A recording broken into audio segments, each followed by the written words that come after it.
चलो now let's proceed towards next question. आपण कुठले एक्झाम्पल सॉल्व्ह करतोय? एक्सरसाइज 9.2 क्वेश्चन नंबर 4 मधला u अपॉन v रूल वरती आपण वर्कआउट करतोय. राईट. चला काय करणार आहे आता पुन्हा एकदा u अपॉन v रूल वापरताना let's consider the given question. Okay, so हा माझा काय झाला रे गिवन क्वेश्चन आणि इथे काय म्हणलं याला u म्हणलं याला v म्हणलं. बरोबर. सर्वांनी लक्षात एकदम सोपा क्वेश्चन. कसं सॉल्व्ह करणार? therefore differentiating with respect to x काय मिळेल चेक करा. dy upon dx is equals to बोला v म्हणजे किती 3 into e raised to x minus 2 into derivative of u म्हणजे किती 5 into e raised to x minus 4 बरोबर. मायनस इथे काय आलं 5 into e raised to x minus 4 into derivative of किती आलं सांगा ते 3 into e raised to x minus 2 बरोबर आहे. ओके नाही. होल अपॉन v स्क्वेअर म्हणजे किती 3 into e raised to x minus 2 चा ब्रॅकेट. त्याच्यामध्ये चेंज नाही. चला therefore what we are getting is dy upon dx is equals to 3 into e raised to x minus 2 will remain as it is into आता इथे check करा 5 हा number आहे. नंबरचा एका फंक्शन बरोबर मल्टिप्लिकेशन आहे. म्हणजे ज्यावेळी नंबरचा फंक्शन बरोबर मल्टिप्लिकेशन असतं त्या नंबरला सिस्टीम बाहेरच ठेवायचं आणि फक्त फंक्शनचा डेरिव्हेटिव्ह घ्यायचा ज्यावेळी मल्टिप्लिकेशन असेल. मग e raised to x चा डेरिव्हेटिव्ह किती आला? e raised to x चा आला. Minus will remain as it is 4 चा डेरिव्हेटिव्ह 0 म्हणजे काय आलं 5 e raised to x च राहिलं. बरोबर. मायनस पुढे किती राहिले चेक करा. What we are remaining with is 5 e raised to x minus 4 into इथे बघा नंबरचा फंक्शन बरोबर डेरिव्हेटिव्ह तो number will remain as it is e raised to x चा डेरिव्हेटिव्ह किती आला रे e raised to x आला मायनस 2 चा डेरिव्हेटिव्ह 0 झाला. अपॉन डिनॉमिनेटर मध्ये किती राहिले बघा 3 e raised to x minus 2 चा ब्रॅकेट. बरोबर. चला आता मल्टिप्लिकेशन करायचं. बघा कसं मल्टिप्लाय करणार.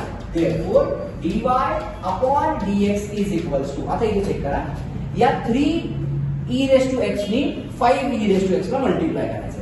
म्हणजे बघा नंबरने नंबरला मल्टिप्लाय करा म्हणजे 3 5 जा 15 म्हणजे काय मिळालं बघा आपल्याला 15 into e raised to x into e raised to x. आणि व्हिडिओ करू थोडक्यात काय e raised to x नी जर मी e raised to x ला मल्टिप्लाय केलं चेक करा e raised to x नी e raised to x ला जसं आपण x नी x ला मल्टिप्लाय केल्यास काय मिळेल आपल्याला x स्क्वेअर मिळेल. तसं e raised to x नी e raised to x ला मल्टिप्लाय केल्यास e raised to x चा स्क्वेअर मिळेल. बरोबर. पण मी काय केलं त्याला e raised to x into e raised to x केलं. बरोबर. आता या -2 नी याला मल्टिप्लाय करा. So what we are getting is -10 into e raised to x. बरोबर आहे नक्की कळतं सर्वांना. ओके चला म्हणजे आपण यानी याला मल्टिप्लाय केलं यानी याला मल्टिप्लाय केलं.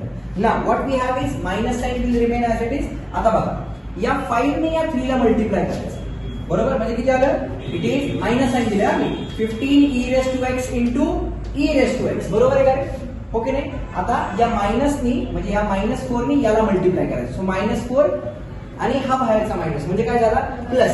So what we are getting is plus 12 into e raised to x upon v square. v square बरोबर काय आपला तीच टर्म कोणती 3 into e raised to x minus 2 चा ब्रॅकेट स्क्वेअर. आता इथे चेक करा पुन्हा एकदा काय रे हे बघा 15 e raised to x into e raised to x positive term 15 e raised to x into e raised to x negative term म्हणजे ही टर्म आणि ही टर्म आपली झाली cancel. So what we are remaining with is dy upon dx is equals to आता check करा काय राहते -10 प्लस 12 म्हणजे 12 तून 10 गेले राहिले किती पॉझिटिव्ह 2 म्हणजे किती आले 2 into e raised to x. बघा बरं 10 e raised to x आणि 12 e raised to x. त्या 12 मधून 10 गेलं म्हणजे 2 e raised to x राहिलं. अपॉन डिनॉमिनेटर मध्ये किती राहिलं 3 e raised to x minus 2 याचा ब्रॅकेट स्क्वेअर. हे काय रे माझं कसं आन्सर आहे dy upon dx. मी याला बॉक्स करणार and this is what is my required solution. सोपा क्वेश्चन होता काय नक्की शुअर. चला आता काय करायचं घरी गेल्यानंतर होमवर्क म्हणून टेक्स्टबुक मध्ये या u into v आणि u upon v चे जेवढे काही एक्झाम्पल्स आहेत तेवढे सगळे सॉल्व्ह करायचे. सॉल्व्ड एक्झाम्पल्स कळालं नक्की शुअर. डन.